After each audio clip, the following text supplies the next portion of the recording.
जय हिंद दोस्तों, मेरा नाम है नीरज और आप देख रहे हैं द सीए पॉडकास्ट। आज हम करने वाले हैं चर्चा एक बहुत इंपॉर्टेंट मुद्दे पे, सीए वर्सेस एमबीए। हमेशा इसको लेके लड़ाइयाँ होती रहती हैं, बातचीत होती रहती है, राइट। और बहुत सारी जो है वो कन्फ्यूजन भी होती रहती है। तो कौन सही है सीए वर्सेस एमबीए में, क्या हमें कंपैरिजन करना भी चाहिए, और अगर एमबीएस आगे निकल रहे हैं तो सीएस कैसे जो है कॉम्पीट कर सकते हैं, इन्हीं सब मुद्दों पे आज हम लोग जो है चर्चा करने वाले हैं। हमारे साथ डिस्कशन के लिए होंगे वृंदा। नमस्ते, कैसे हैं आप? नमस्ते, मैं ठीक हूँ। आप कैसे हो? बहुत ही बढ़िया, प्लीज़ बताएं। सबसे पहले तो मैं यही जानना चाहूँगी कि ये जो दो कोर्सेज की बात कर रहे हैं हम, सीए और एमबीए, इन्हें कंपेयर करना भी चाहिए या नहीं करना चाहिए? आई थिंक ये बहुत इंपॉर्टेंट क्वेश्चन है कि सीए और एमबीए कोर्स को या इसके पार्टिसिपेंट्स को आपस में प्रिपेयर करना, कंपेयर करना भी चाहिए, नहीं। तो देखो यार, पहले मैं आपको बताता हूँ कि क्या नहीं करना चाहिए। ग्रेटर नोएडा में अब जैसे इंजीनियरिंग कॉलेजेस थे, वैसे वहाँ पे एमबीए कॉलेजेस भी हैं। यस। आप फरीदाबाद की बात कर लीजिए, यहाँ पे बहुत सारे एमबीए कॉलेजेस हैं। तो जो मैं नहीं चाहूँगा वो मैं ये नहीं चाहूँगा कि आप एक चार्टर्ड अकाउंटेंट को इस तरह के कॉलेजेस के एमबीए से कंपेयर कर रहे हैं। आई थिंक वो बिल्कुल भी ठीक नहीं है, क्योंकि टू बी वेरी ऑनेस्ट, जब हम एमबीए की जॉब के बारे में बात करते हैं ना, जब उनकी सैलरीज के बारे में बात करते हैं, तो हमेशा आइम्स वाले फिगर फेंके जाते हैं, एग्जैक्टली। राइट। ये जो हमारे लोकल कॉलेजेस हैं, यहाँ से एमबीए करने की कोई बहुत ज़्यादा सच वैल्यू नहीं है। मैं इसका मतलब ये नहीं कि मैं सबको बोल रहा हूँ कि भाई बेकार है। पॉइंट ये कि उतनी वैल्यू नहीं जितनी आइम्स वालों की होती है, right.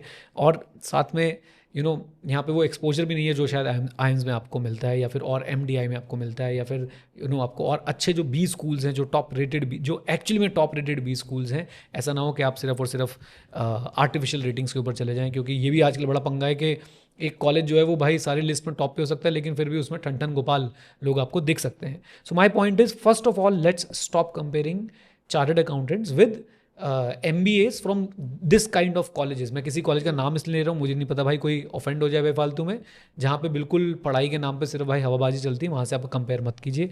Now the question is, क्या हमें सीए को टॉप बी स्कूल्स के MBA से कंपेयर करना चाहिए? सो मैं यहाँ पे बोलना चाहूँगा हाँ। और क्यों बोलना चाहूँगा, बहुत सिंपल सा रीज़न है मेरे पास। क्या MBAs, वो जो टॉप स्कूल वाले MBAs हैं, क्या वो उन पोजीशंस पे काम कर रहे हैं जिन पोजीशंस पे सीएस काम करना चाहेंगे? अगर हाँ, तो कहीं ना कहीं भाई कंपटीशन तो है, राइट। या तो हमें ये पता चल जाए कि भैया देखो, जिस रोल में सीए जाता है उस रोल पे वो एमबीए जा ही नहीं सकता है। Other than the statutory powers which are given to the chartered accountants by companies of 2013 और other laws for auditing and signing certain documents, उसको छोड़ के किसी भी टॉप फील्ड में, मैं बात कर रहा हूँ कि आप अगर कंपनी का सीईओ बनने जा रहे हैं, राइट, आप कंपनी का जो वो टॉप पर्सन बनने जा रहे हैं अगर, तो क्या एमबीएस आपके साथ रेस में है? Answer is a big big yes, big yes. क्यों बिग येस? क्योंकि भाई आप देखोगे कि उस पोजीशन के लिए, सीईओ वाली पोजीशन के लिए, मुझे लगता है कि सीए और एमबीए से ज़्यादा कोई रेस में है ही नहीं। इनसे ज़्यादा रेस में कोई है ही नहीं। सबसे ज़्यादा रेस इन्हीं दो पर्टिकुलर प्रोफेशन या फिर क्वालिफिकेशन बोल लीजिए, इन्हीं के बीच में जो लग रही है। So to answer your question, number one, किसी भी भाई कॉलेज से उठा के आप एमबीए से कंपेयर कर रहे हो सीए को, तो आप गलती कर रहे हो, राइट। क्योंकि उस कॉलेज का ना टारगेट ऑडियंस से बिल्कुल अलग है, और उस टारगेट ऑडियंस की टारगेट जॉब्स ही बिल्कुल अलग हैं, उस टारगेट ऑडियंस के एस्पिरेशंस ही बिल्कुल अलग है, राइट। लेकिन अगर मैं टॉप 20 स्कूल्स की बात करूं तो मैं ये ज़रूर बोलना चाहूँगा कि आपको कंपेयर करना चाहिए, ज़रूर कंपेयर करना चाहिए कि भाई वो 20 स्कूल, जो टॉप 20 स्कूल में जा रहा है, उसको वहाँ से क्या मिल रहा है, कौन सी पोजीशन से वो जा रहा है, सीईओ की रेस में वो आगे निकल रहा है, सीएफओ की रेस में वो आगे निकल रहा है या नहीं निकल रहा है। ये आपको डेफिनेटली मेरे हिसाब से जो है वो कंपेयर करते रहना चाहिए, राइट। अगर आप एक सीए स्टूडेंट हैं और कुछ नया सीखना चाहते हैं, तो आप लोगों के लिए स्किल 91 पे पावर बीआई के कोर्सेज भी अब आ चुके हैं। अगर आपको एक्सेल अच्छी तरह आता है या थोड़ा बहुत भी आता है, तो आप डायरेक्टली पावर बीआई जो है वो सीख सकते हैं, जो आपको बहुत ज़्यादा हेल्प करेगा आपके करियर के अंदर, राइट। और अगर आप एक्सेल सीखना चाहते हैं तो एक्सेल के कोर्सेज भी अवेलेबल हैं। आप लोगों के लिए हमने एक डिस्काउंट कोड भी बनाया है, फेब 26 FEB26, जिसपे आप लोगों को 26% फ्लैट डिस्काउंट मिल जाएगा स्किल 91 के किसी भी कोर्स पे। तो एक बार जाके ज़रूर चेकआउट करें और सीखें, और सीख के जीतें। और स्किल 91 के साथ साथ हमारी एक और अकेडमी है, लर्न अकेडमी, उसका भी लिंक मैं आपको नीचे दे दूंगा। उसमें भी सेम कोड जो है वो एप्लीकेबल रहेगा। वहाँ पे आपके इन्वेस्टमेंट से रिलेटेड कोर्सेज, अगर आप म्यूचुअल फंड में इन्वेस्टमेंट करना सीखना चाहते हैं तो डेफिनेटली वहाँ पे आके जो है वो सीख सकते हैं। अगर मैं कंपेयर करना चाहूँ सीएस और एमबीएस की पोजीशन को, बेसिकली आपको मैं अगर बोलूँ कि लिस्टेड कंपनीज हैं, कुछ लिस्टेड कंपनीज हम जस्ट ले रहे हैं, उसके सीईओज हैं, तो वहाँ पे आपको ज़्यादा एमबीए देखने को मिलेंगे या ज़्यादा सीएस देखने को मिलेंगे? ओके, सो ऐसा है कि ना, अगर आप इंडिया की टॉप लिस्टेड कंपनीज उठाओगे ना, लेट अस से 100 कंपनीज उठा ली या टॉप 500 कंपनीज उठा ली, सो जो इनिशियल रिसर्च है, मैं एग्जैक्ट नंबर्स कोट इसलिए नहीं कर रहा हूँ क्योंकि वो नंबर्स इधर उधर हुए तो लोग चिल्लाएंगे और बोलेंगे नहीं ये इतना परसेंट है, इतना परसेंट है। बट इनिशियल रिसर्च, कोई भी एक बेसिक रिसर्च भी करके देखेगा, एक बेसिक गूगल सर्च कर ले, AI पे रिसर्च कर ले, कुछ भी कर ले, ही विल फाइंड दैट जो नंबर ऑफ CEOs हैं, अगर मैं टॉप लिस्टेड कंपनीज की बात करूँ तो वहाँ पे MBAs ज़्यादा हैं in comparison to chartered accountants, right. ऐसा क्यों? और आएंगे इस पे कि ऐसा क्यों, लेकिन ये डेटा जो है ना धीरे धीरे और MBAs की तरफ इंक्लाइंड होता जा रहा है, राइट। धीरे धीरे और MBAs जो हैं वो टॉप CEOs बनते जा रहे हैं, राइट। एंड आपका जो क्वेश्चन ऐसा कि उस पर भी ज़रूर मैं बातचीत करूँगा, बट अभी के लिए आपको ये समझना होगा कि एक तो ना इस बात को मैं एक्सेप्ट करना पड़ेगा, ईगो पे ना लेते हुए एक्सेप्ट करना पड़ेगा। ईगो पे ले लोगे तो फिर वो ऐसा ही है कि भाई देश में दिक्कतें हैं लेकिन आप कहते रहते हो मेरा भारत महान, मेरा भारत महान। भाई ऐसे नहीं देश सुधरेगा, काम करने से देश जो है वो सुधरेगा, राइट। अभी वो पूरव झा ने वीडियो भी डाली थी जिसमें उसने बताया कि भाई वो एक नेताजी तो सीधा बोल रहे तू अपोजिशन पार्टी से, तो ऐसे मुझे मत बोलो कि मैं अपोजिशन पार्टी से हूँ, मैं आपके ही फेवर में हूँ, लेकिन आपको ये एक्सेप्टेंस पहले बढ़ानी पड़ेगी कि ये नंबर जो है MBAs की तरफ इंक्लाइंड है। जो नंबर ऑफ टॉप CEOs की अगर मैं बात करूँ इन द लिस्टेड स्पेस, और ग्लोबल तो फिर बात डिफरेंट ही हो जाती है क्योंकि वहाँ पर CA प्रोफेशन तो है नहीं, but definitely MBAs are running the show. ये पक्की बात है कि MBAs are leading, MBAs are running the show, और number of CEOs in listed company definitely आपको MBA की तरफ जो है ज़्यादा मिलने वाले हैं। अगर आप इसको एक्सेप्ट करते हैं, राइट, तो मुझे कमेंट बॉक्स में ज़रूर बताइएगा, तो मैं आपको आगे की चर्चा आपके लिए फ़ायदे की है कि भाई अब हमने करना क्या है। अगर आप इसको एक्सेप्ट ही नहीं कर रहे हैं तो I think this video ends here for you. आप जा सकते हैं अभी कि अभी इसको देखना छोड़ दीजिए, जाइए अपनी उस दुनिया में जिए जहाँ पे आप ख्वाब देख रहे हैं, सपने देख रहे हैं कि भाई बस CA हो गया तो अब भाई दुनिया जीत ली मैंने।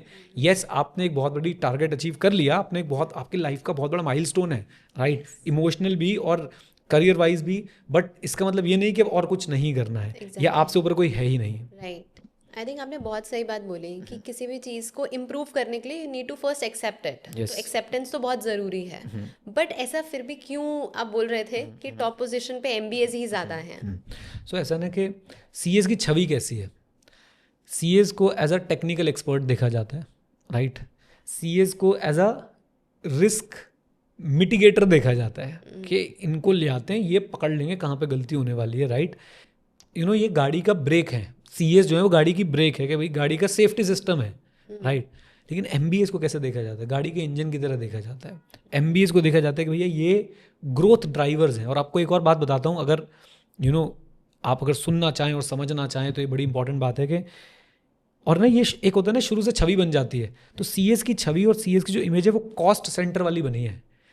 ऑडिट को लोग एज अ कॉस्ट देखते हैं, राइट, लेकिन जब आप एक MBA को अपॉइंट करते हैं तो आप उसे एज अ प्रॉफिट सेंटर देख रहे होते हैं कि this is the person who will help me in growing my sales, generating profits.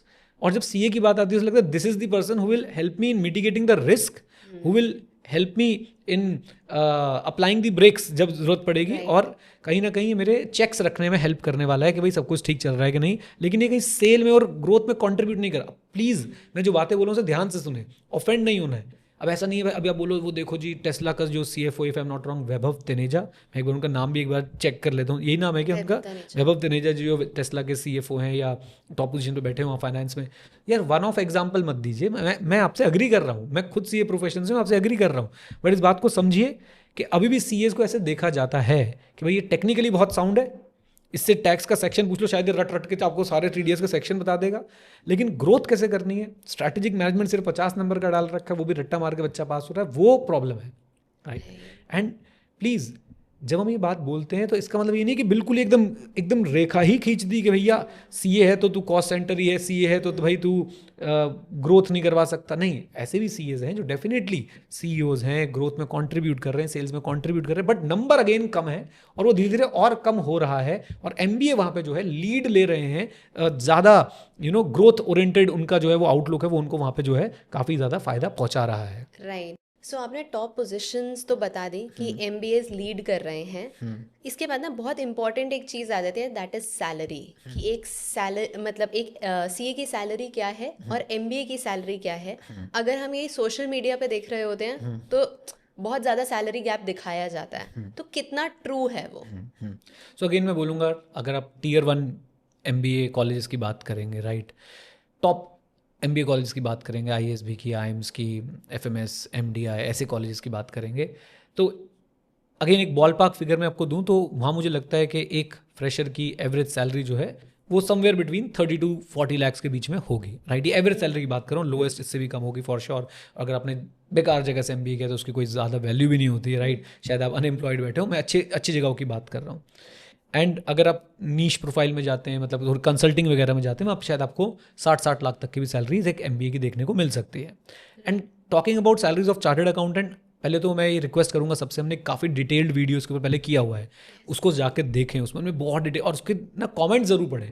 मेरे को सबसे ज़्यादा अच्छा कब लगता है जब लोग अपना एक्सपीरियंस, ट्रू एक्सपीरियंस कमेंट में शेयर करते हैं, तो वो फिर वीडियो नहीं, वो एक कम्युनिटी में कन्वर्ट हो जाती है। तो उसके कमेंट्स आप ज़रूर पढ़ें, क्योंकि सबने ना बड़ा अप्रिशिएट किया है कि ओके थैंक यू, शीशा दिखाया आपने, आईना दिखाया आपने हमें, और हमें जो है समझ आ रहा है क्या करना है। सो CS की अगर आप कैंपस की बात करें तो टॉप सैलरी आपकी हो 20 से 28 लाख, 25 से 28 लाख के बीच में होगी, राइट। टॉप सैलरीज की जो मैं बात कर रहा हूँ, याद रखिए टॉप की बात करी मैंने, वहाँ पे मैंने एवरेज की बात करी थी, राइट। और अगर मैं बात करता हूँ लोएस्ट की, कैंपस में ही आपको 9 से 12 लाख के आसपास भी शायद लोग मिल जाएंगे, मतलब ये एवरेज सैलरी हो जाएगी। आई थिंक कैंपस की एवरेज सैलरी 9 से 12 लाख के आसपास की हो जाएगी, और बाकी सारी बातें मैंने वहाँ पे कर रखी हैं, वो प्लीज़ वो वीडियो जाके देखें। All in all yes I can say कि भाई MBAs की अगर मैं बात करूँ, टॉप स्कूल के MBAs की सैलरी जो है वो ज़्यादा है, right, in comparison to chartered accountants वो ज़्यादा है। और फिर वही फ़र्क वहीं से फ्लो हो रहा है, वो प्रॉफिट सेंटर हैं, हम कॉस्ट सेंटर हैं, वो स्ट्रैटेजी एक्सपर्ट हैं, वो नैरेटिव बनाने में एक्सपर्ट हैं, वो अपना बिजनेस आगे बढ़ाने के लिए जाने जाते हैं। हम लोग जो है बिजनेस को बैकएंड से सपोर्ट देने के लिए जो है वो ज़्यादा जाने जाते हैं। सो मैं यही रिक्वेस्ट करूँगा, एक बार वो सैलरी वाली वीडियो देखें, और उसके बाद आप लोग कमेंट बॉक्स में ज़रूर बताएं कि आप क्या सोचते हैं इस बारे में कि ये MBA की सैलरी इतनी ज़्यादा है हमसे। अगर मैं एवरेज सैलरी की बाट करूँ तो काफ़ी ज़्यादा फ़र्क जो देखने को मिलता है। और अगेन मैं टॉप MBA स्कूल से आपको कंपेयर कर रहा हूँ, क्योंकि और किसी से अगर आपको कंपेयर करूँगा तो आपकी बेइज्जती है भाई, राइट, वो हमारी बेइज्जती है। तो इट्स बेटर कि टॉप वालों से अपने आपको कंपेयर करें और सोचें कि ऐसा क्यों हो रहा है। आप भी अपने थॉट्स जो मुझे कमेंट बॉक्स में ज़रूर बताएं। सो जैसे ही CA बोला जाता है ना, तो एकदम से जो उनकी इमेज दिमाग में आती है वो है कि बैकएंड पे बैठ के वो एंट्रीज कर रहे होंगे, अकाउंट्स बना रहे होंगे, पूरा दिन उनकी एंट्रीज चल रहे होंगे। सो क्या लगता है उस पर आपको? देखो यार, ये तो स्टीरियोटाइपिंग है, ठीक है। CA सुन के ये मान लेना कि ये अकाउंट्स ही जानता होगा, या ये टैक्स ही जानता होगा, या इवन ये मान लेना ये तो टैक्स में चोरी करवाता होगा, ये स्टीरियोटाइपिंग है यार। अब आपको जब टॉप CEOs MBA है ना, तो ये भी भाई पूरी रिस्पॉन्सिबिलिटी लो कि टॉप फ्रॉड में फिर MBAs इन्वॉल्व होते ही होंगे, राइट। क्योंकि भैया टॉप लेवल का बंदा जब फ्रॉड करता है तो वो बड़ा ही फ्रॉड होता है। एनीवेज, तो ये स्टीरियोटाइपिंग को ना हमें छोड़ देना चाहिए। और ये स्टीरियोटाइपिंग आई कहाँ से थी मैं आपको बता दूँ। एक्चुअली में आप देखो हो क्या रहा है, CA फर्म्स में ट्रेनिंग किस चीज़ की हो रही है, आर्टिकलशिप में क्या कर रहा है बच्चा। कई बार बहुत अब बिग 4 को छोड़ दो, या टॉप फर्म्स को छोड़ दो, या अच्छी बुटीक फर्म्स को छोड़ दो, बाकी फर्म्स में क्या हो रहा है, बच्चे से डेटा एंट्री ही करवाई जा रही है। एग्जैक्टली, टैली में चीज़ें चल रही हैं, राइट। वो बेचारा फिजिकल वाउचर को देख देख के उससे टैली में एंट्री करके टिक्के मार रहा है कि हाँ जी चढ़ा दिया मैंने, राइट। सो ये वहाँ पे तो ग्रूमिंग ऐसी हो रही है, एंड इसी की वजह से स्टीरियोटाइपिंग भी जो है वो बनी है। बट मैं एक चीज़ आपको ज़रूर बोलना चाहूँगा कि अब जो है ना, अब जो यंग बच्चा आ रहा है, यंग CAs आ रहे हैं, वो ये बात समझ रहे हैं, एंड वो स्टीरियोटाइप को तोड़ने की पूरी कोशिश कर रहे हैं। बट अगेन जब आप कंपैरिजन की बात कर रहे हो तो MBAs को देखो कैसे ग्रूम किया जाता है। MBAs को ग्रूम ही किस लिए किया जा रहा है, स्ट्रैटेजी के लिए, इन्वेस्टमेंट बैंकिंग के लिए, बिजनेस डेवलपमेंट के लिए, राइट। और इस ग्रूमिंग का भी, ये ग्रूमिंग उस गैप को बढ़ा देती है, राइट। आप देखेंगे जो CA स्टूडेंट ट्रेनिंग अच्छी जगह से कर रहा है, आर्टिकलशिप अच्छी जगह से कर रहा है, या इंडस्ट्रियल ट्रेनिंग कर रहा है, वो फिर अलग रूट पकड़ता है। The way of thinking is also very different. Yes, वो एक्चुअली में फिर ना वो MBA वाले रूट पे ही जा रहा होता है धीरे धीरे, राइट। एंड जो बिल्कुल एकदम ट्रेडिशनल कोर आर्टिकलशिप कर रहा है, बिल्कुल एकदम वही टेली डेटा एंट्री कर रहा है, वो अलग रूट पकड़ता है। लेकिन मैं आपको फिर भी बता दूं कि ये बदलाव आ रहा है। इवन टेली करने के बाद, बैकएंड देखने के बाद भी, वो उस बच्चे को अगर कहीं सही एक्सपोजर मिल जाता है तो ही अंडरस्टैंड्स कि भाई मैं चार्टर्ड अकाउंटेंट हूँ, और चार्टर्ड अकाउंटेंट का ये जो कॉस्ट सेंटर डेटा एंट्री वाला रूप जो है बना दिया गया है, ये मुझे तोड़ना है, और मुझे प्रॉफिट सेंटर बनना है, और मुझे इस नैरेटिव को चेंज करना है। और वो इंडिविजुअल लेवल पे कामयाब हो भी रहे हैं लोग, ऐसा नहीं है कि कामयाब नहीं हो रहे, हो भी रहे हैं। स्ट्रैटेजी रोल्स में चार्टर्ड अकाउंटेंट्स को मौका मिल रहा है, राइट। अब ये स्टीरियोटाइप पूरी तरह टूट पाएगा, नहीं टूट पाएगा, कब तक टूट पाएगा, आई डोंट नो। बट इसमें मेरी पर्सनल ऑब्जर्वेशन है दैट थिंग्स आर चेंजिंग। और अब जो है, जो जनरेशन नहीं आ रही है, वो इस बात को एक्सेप्ट करती है कि भैया ठीक है, देखो ये हमारा स्टीरियोटाइप था और हमें इसे चेंज करना है, और वो उसके लिए स्टेप्स ले रहे हैं, अपने आर्टिकलशिप के थ्रू या डिफरेंट कोर्सेज के थ्रू, छोटी मोटी इंटर्नशिप्स के थ्रू जहाँ उनको एक्सपोजर मिलता है वो जाके एक्सपोजर लेने की पूरी पूरी कोशिश करते हैं। राइट। सो जैसे ही एमबीए की बात आती है ना, तो एक चीज़ बोली जाती है, इनके कम्युनिकेशन स्किल्स बहुत अच्छे होंगे, और जैसे ही सीए की तरफ देखा जाता है तो यहाँ पे मतलब वो ना एक लाइन बनी गई है उनके लिए कि ये तो कम्युनिकेट नहीं कर पाएंगे। अगेन स्टीरियोटाइपिंग है और कुछ हद तक सच्चाई भी है, लेकिन सारे सीज ऐसे हैं ऐसा नहीं। मैं हर बात के बाद नहीं ज़रूर दूंगा सारे सीज ऐसे हैं ऐसा बिल्कुल नहीं है। और कम्युनिकेशन स्किल्स का मतलब अंग्रेजी तो बिल्कुल भी नहीं है। डेफिनेटली एमबीए के मुझे लगता है जो एमबीएज होते हैं अगेन टॉप टीयर स्कूल से होते हैं, उनके कम्युनिकेशन स्किल्स हमसे बेहतर होते हैं। वो डरते नहीं है, वो जानते हैं कि भाई मैनेजमेंट के सामने अपनी बात को कैसे प्रेजेंट करना है, कैसे बोलना है, राइट। वो नेटवर्किंग में हमसे तेज़ होते हैं, right. I think they are shameless, right. और ये शेमलेसनेस जो उनके फायदे में जाती है। सो जब भी उन्हें किसी से बात करनी हो they are shameless in reaching out people, और वो उनके फेवर में जाती है। But at the same time वो ये कैसे मेंटेन करते हैं, they don't look desperate, but still you know वो अपना पूरा एफर्ट डालते हैं कि भाई मुझे इससे बात करनी है तो बस बात करनी है, मुझे इससे कम्युनिकेट करना है। दे नेवर फियर कि भाई मैं ये बात मैं मैनेजमेंट के सामने बोल दूंगा तो क्या होगा। अगेन पता सारी बात अगर मैं अभी बैठ के इस पर रिफ्लेक्ट करने की कोशिश कर रहा हूँ, टू बी वेरी ऑनेस्ट, ऐसा हमारी ना खून में ना हमारे कोर्स की वजह से, हमारी ट्रेनिंग की वजह से, हमारे जो कोर्स का पूरा स्ट्रक्चर है, 5 साल का बच्चा घर में बैठा हुआ है ट्रेनिंग पे भी जा रहा है तो सर वाली वो बहुत ऐसे वो फीलिंग है, राइट। और कोर्स के प्रति भी भाई बहुत ऐसी भगवान वाली फीलिंग है। वहाँ से हमारे अंदर ना कहीं ये थोड़ा सा ये ऐसा आ जाता है कि हम अपनी बात रखने से पहले बहुत बार सोचते हैं, राइट। और एमबीए से मुझे लगता है कि एक बड़ी खास क्वालिटी है कि भाई वो अपनी बात रखने से पहले अपनी बात को कैसे रखना उन्हें पता है, राइट। वो स्टूपिड से स्टूपिड आइडिया की पैकेजिंग ऐसे कर सकते हैं कि सामने को लगेगा यार बढ़िया है, दम है, राइट। और CEOs, I am really sorry, फिर से मैं बोल रहा हूँ, मैं हर किसी के लिए नहीं बोल रहा ये, सीएज अपनी स्टार से स्टार वाली बात भी होगी ना, वो उसको भी ना ढंग से प्रेजेंट नहीं कर पाएंगे। सो ये डेफिनेटली एक चैलेंज है। एंड अगेन ये सब चैलेंजेस ऐसे हैं जो ओवरकम किए जा सकते हैं। ये कोई पत्थर में खींची हुई लकीर नहीं है, ये कोई भाई किसी देश का बॉर्डर नहीं होगा कि सीए वाले वहीं रहेंगे, एमबीए वाले यहीं रहेंगे। आप इस लाइन को मिटा सकते हैं और बहुत सीएस ने मिटाया भी है, राइट। सो ये मुझे लगता है कि यस, एक सॉफ्ट स्किल गैप, एक कम्युनिकेशन स्किल गैप, एक अपनी बात को रखने का तरीका, राइट, अपनी बात को मनवाने का तरीका, नेटवर्किंग करने के लिए जो एक ज़ील चाहिए होती है नेटवर्क। अब सीएस आप देखोगे किसी पार्टी में, मैं एक एग्जांपल दे रहा हूँ आपको, वो चुपचाप खड़े रहेंगे, कौन ज़्यादा बातचीत नहीं।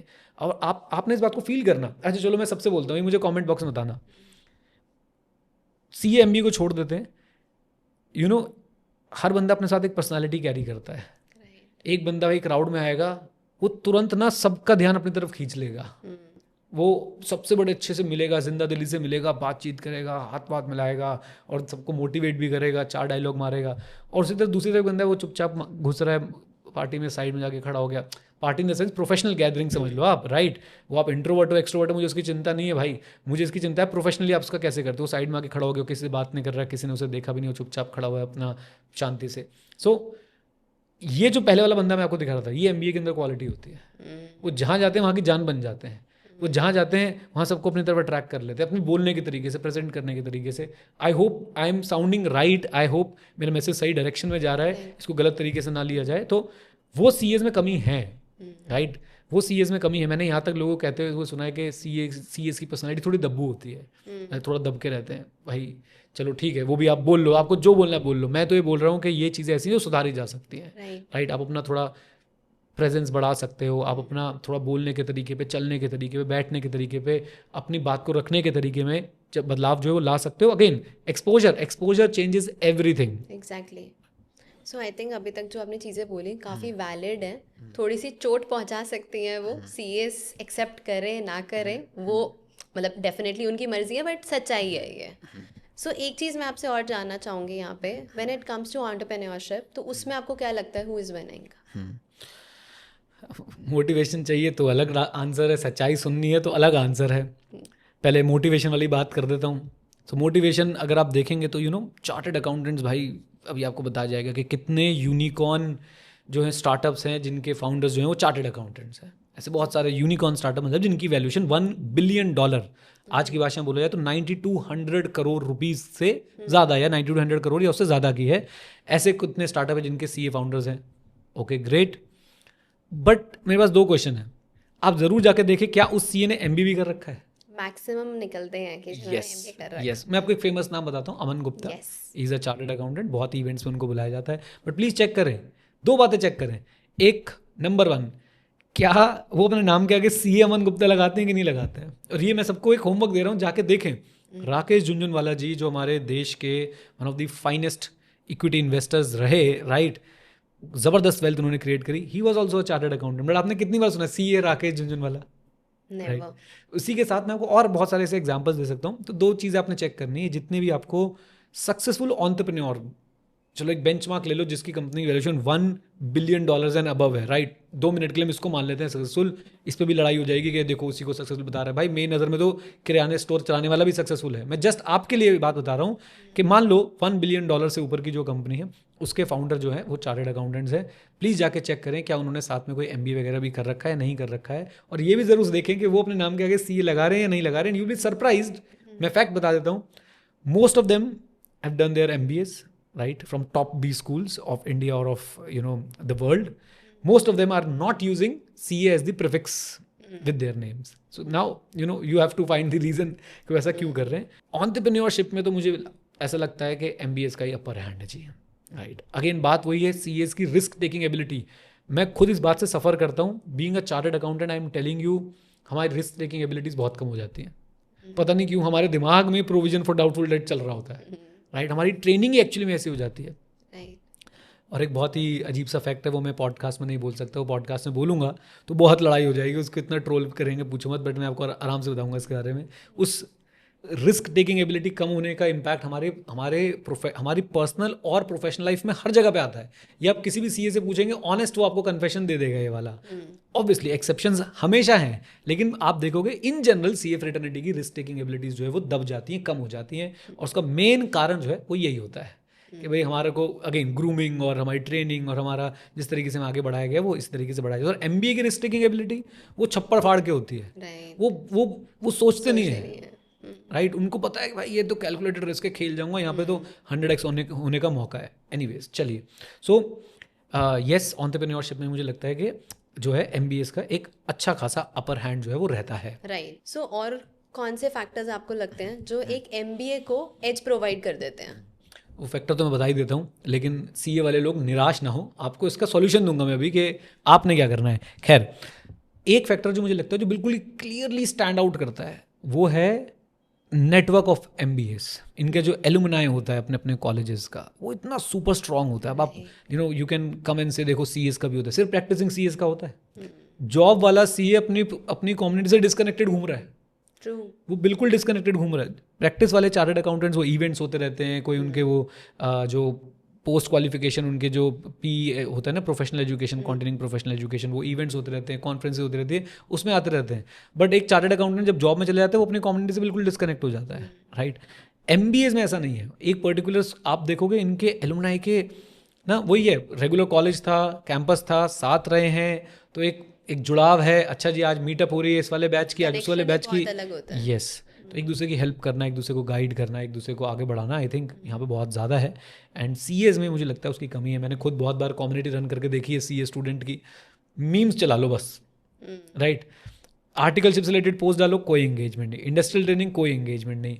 कोई काम की बात लिख दो, कोई एंगेजमेंट नहीं। किसी को मदद चाहिए, कोई एंगेजमेंट नहीं। मीम्स डालो और देखो क्या एंगेजमेंट आ रहे हैं। तो ये एक नेटवर्किंग, एक कम्युनिटी जो है वो मुझे लगता है अगेन MBA का एक स्ट्रॉन्ग जो है वो एंड है। Before we conclude this Vrinda, right, I think आपके माइंड में भी सवाल आ रहा होगा कि अब करना क्या चाहिए, मतलब CAs कैसे आगे बढ़ सकते हैं। सो आज की डेट में जो सबसे सही रूट है, पहली बात तो ना, इस वीडियो को देख के या किसी भी और CA वर्सेस MBA वाली वीडियो को देख के आपने ना ऐसे हार नहीं मान लेनी है, राइट। और मैं देखो, मेरी एक गड़बड़ मेरे साथ क्या है कि भाई मैं ना सीधी सीधी बात सच्ची बोल देता हूँ। आप यही बोलते हो CA वर्सेस ACA, तो मैं ACCA में आपको क्लियरली बोलता हूँ कि यार दे आर नॉट विनिंग। मतलब ACCA ऐसा नहीं है कि आपसे बहुत ज़्यादा अपर हैंड रख के बैठे हुए हैं, शायद CAs का ही अपर हैंड होगा, राइट। लेकिन MBA की जब बात आती है और टॉप स्कूल MBAs की जब बात आती है, टॉप B स्कूल MBA की जब बात आती है, तो भाई they are having an upper hand accept this. Now what is the solution? मैं तो बहुत कॉन्फिडेंस से बोलना चाहता हूँ कि अगर आप एक चार्टर्ड अकाउंटेंट हैं और आपको अगर ग्रोथ लेनी है, प्लीज़ MBA करिए। अगर आप प्रैक्टिस में, तो बात अलग है, आप ऑडिट में हो, आप टैक्स की प्रैक्टिस में हो, आप ऑडिट की प्रैक्टिस में हो, वहाँ देखो भाई कौन सी आपको क्वालिफिकेशन आपके लिए ऐड ऑन करेगी, राइट। लेकिन अगर आप एक इंडस्ट्री में काम करने वाले चार्टर्ड अकाउंटेंट हैं, बिलीव मी आपकी जॉब्स में स्टैग्नेशन आ जाएगी और फिर आपको फील होगा कि एमबीए कर लेनी चाहिए थी। तो और CA plus MBA gold standard है, गोल्ड स्टैंडर्ड, राइट। फिर चाहे वो एंटरप्रेन्योरशिप हो, फिर चाहे वो आपका टॉप पोजीशंस हो, फिर चाहे वो आप इन्वेस्टमेंट बैंकिंग में जाना चाहते हैं, आप स्ट्रैटेजी में जाना चाहते हैं, सीए प्लस एमबीए मेरे हिसाब से वो एकदम टॉप टियर स्टैंडर्ड जो है वो आपके लिए हो जाएगा, क्योंकि now you own the brake and you are the engine, right. आपको रिस्क भी पता है, आपको ग्रोथ भी पता है, और इन दोनों का मिश्रण करके आप एक कंपनी को सही डायरेक्शन में आगे ले जा सकते हैं, राइट। सो मेरी सलाह यही है, जो यंग चार्टर्ड अकाउंटेंट्स हैं, एक बार बैठिए, सोचिए कि एमबीए कर सकते हैं नहीं कर सकते हैं। खासकर अगर आप इंडस्ट्री के अंदर प्रैक्टिस वाले हो भाई, do whatever you want to do. आप देखो आपकी प्रैक्टिस कैसे बढ़ सकती है, उस पर हम अगेन किसी को बुला के बातचीत कर सकते हैं जो प्रैक्टिसिंग चार्टर्ड अकाउंटेंट हो। बट अगर आप एक जॉब वाले चार्टर्ड अकाउंटेंट है और ग्रोथ लेना चाहते हैं, अपने करियर में स्टैग्नेशन नहीं चाहते हैं और ग्रोथ भी अच्छी लेना चाहते हैं, then MBA is the way to go. आपको बहुत सारे सीएस मिल जाएंगे लिंक्डइन पे जिन्होंने सीए प्लस एमबीए इसलिए किया क्योंकि भाई सीए करने के बाद एक समय के बाद उनकी ग्रोथ रुक गई थी, राइट। सो ये आई थिंक आपके लिए बहुत इंपॉर्टेंट लेसन है कि आप समय के साथ बदलें अपने आप को। और ये ज़रूरी भी नहीं कि एमबीए करना ही है। अगर आप इन सब चीज़ों में, फॉर एग्जांपल जैसे हमने बोला, आप प्रॉफिट सेंटर बन सकते हैं किसी कंपनी का, ग्रोथ सेल्स प्रॉफिट में आप लोग जो है वो ऐड ऑन कर सकते हैं। फॉर एग्जांपल आप कंपनी की स्ट्रैटेजी में हेल्प कर सकते हैं, आपको शायद एमबीए करने की जरूरत भी नहीं पड़ेगी, राइट। बट अगर आपको ये सब चीज़ें भी नहीं पता है, ये सब चीज़ें आपको नहीं आती हैं, इन सब चीज़ों में आपको अपॉर्चुनिटी नहीं मिल रही है, definitely go for an MBA. And वहाँ से आप जब आएंगे तो आपको इसी तरह की जॉब्स जो है फिर मिलने लग जाएंगी और आपकी सैलरीज, आपका करियर जो है वो अच्छे से ग्रो करने लग जाएगा। अगर आपको इस डुअल बेनिफिट होगा, सीए का भी और एमबीए का भी, राइट। आई थिंक गाइज इतनी ही बातें हैं आज मेरे पास आप लोगों को बताने के लिए। और हम लोग ये डिस्कशन इसलिए करते हैं कि हमारी फ्रेटर्निटी के जो स्टूडेंट्स हैं, जो यंग मेंबर्स हैं, उनको कुछ फ़ायदा हो सके। कुछ गलत लगा हो तो भाई, अगर मुझसे छोटे हैं तो बड़ा भाई समझ के माफ़ कर दिया करें, मुझे माफ़ कर दिया करो। अगर बड़े हो तो भाई छोटा भाई समझ के माफ़ कर दिया करो, है ना, ठीक है ना। तो कुछ भी गलत लगे मुझे बता देना। आप लोग भी बच्चों अगर डिस्कस करोगे और अगर सीनियर्स जो देख रहे हो डिस्कस करेंगे कमेंट बॉक्स में, तो मुझे बहुत अच्छा लगेगा। मैं यही बोलना चाहूँगा कि ये प्रोफेशन हमारा है, हमें इसे मिल के जो है वो बदलना है, आगे ले जाना है। और उसमें मैं अपनी जो भूमिका निभाना समझता हूँ वो मैं निभाने की कोशिश कर रहा हूँ। जो आपकी वो आप निभाएं। एंड येस, एक बार हमारी दोनों वेबसाइट ज़रूर चेक करें, skill91.com और learn.club। येस, उसका मैं लिंक आपको दे दूंगा, उसको ज़रूर चेकआउट करें। Thank you very much. Stay connected, stay जय हिंद। और हाँ मित्रों, सीखते रहें, क्योंकि सीखना शुरू तो जीतना शुरू। Bye bye and take care. God bless you all.